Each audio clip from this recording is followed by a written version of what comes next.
Yeah, thank you, Chair.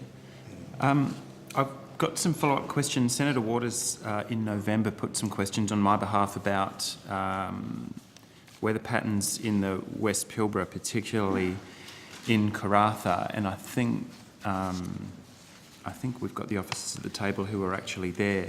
So this is regarding air quality data that sometimes shows up on your radar maps as rain that are actually heavy pollution events from the Woodside onshore gas plants on the Burrup Peninsula. You replied, and I thank you for your responses that we got back on notice a few weeks later, that you weren't actually able to, the word you used was deconvolute what all the things on a radar image should be. Are you familiar with that line of question? I think that was yours. Yes. I think we've been Burrup.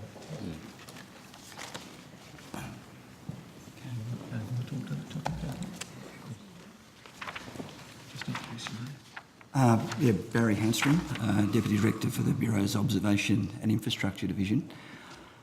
We quite often see examples of, on our satellite images, on our radar images, of information that doesn't come from rainfall. In certain environmental conditions, the radar beam is reflected from the ocean surface, and we get what is known as anomalous propagation of the radar beam, and that can produce large areas on our radar images which look like rainfall but aren't in fact, but are more a function of the atmospheric conditions or the stability of the atmosphere and the reflection of the radar beam from the ocean surface. So the other time that we see anomalous information on our radar images is during bushfires, right, where we see large areas of smoke can be observed with the radar. Yeah, I guess that's understandable. Yeah. In terms of radar reflections off the ocean surface, is that entirely conditional on ocean conditions at the time? Is there anything to do with atmospheric? It's dependent on the atmospheric conditions. So if there's a very warm layer above the Earth's surface with a cooler layer beneath it, then the radar beam is trapped beneath that under what is a strong inversion layer, and the trapping of that beam then reflects off the ocean surface, producing large areas of anomalous propagation from the radar. So from the point of view of residents of Karratha and Dampier and areas that are in the area I'm interested in,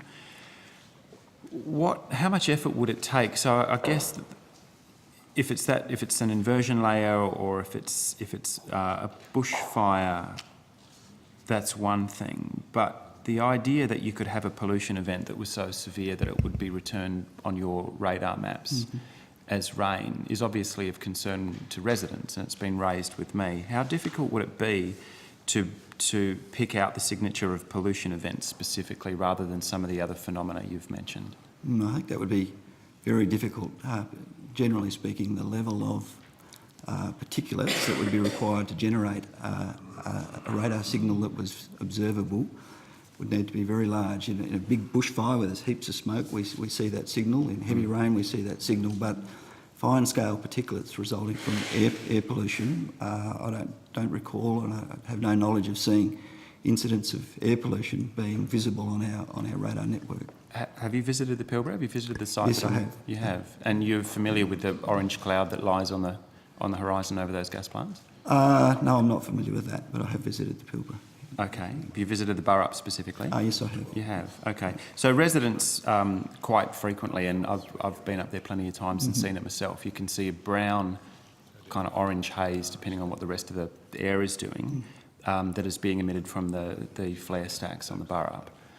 That how would you know how frequently, or maybe you're telling me you wouldn't know how frequently those pollution events are being recorded as rain?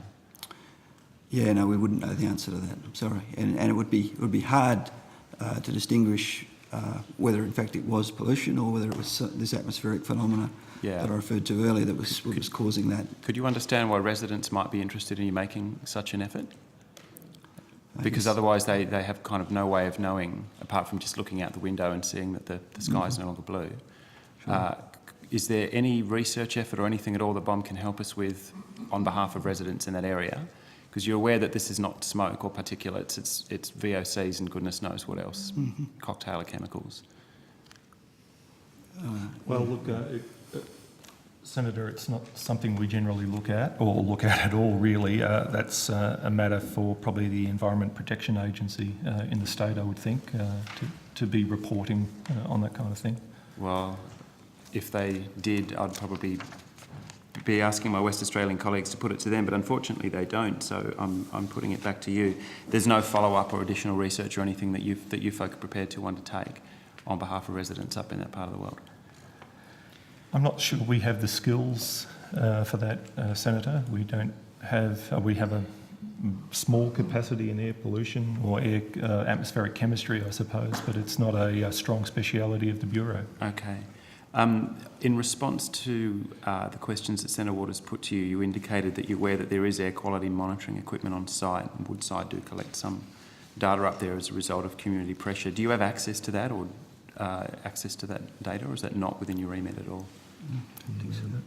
We don't think so, Senator. We can ask about that, and if we do, we'll let you know, but I doubt it. If that's an undertaking you can make, otherwise I feel like I'm heading home empty-handed, and people there are suffering under quite extreme events of air pollution from time to time. If there's any follow-up you're able to make for us, that'd be much appreciated. Yep. Thank you. Thanks, Chair.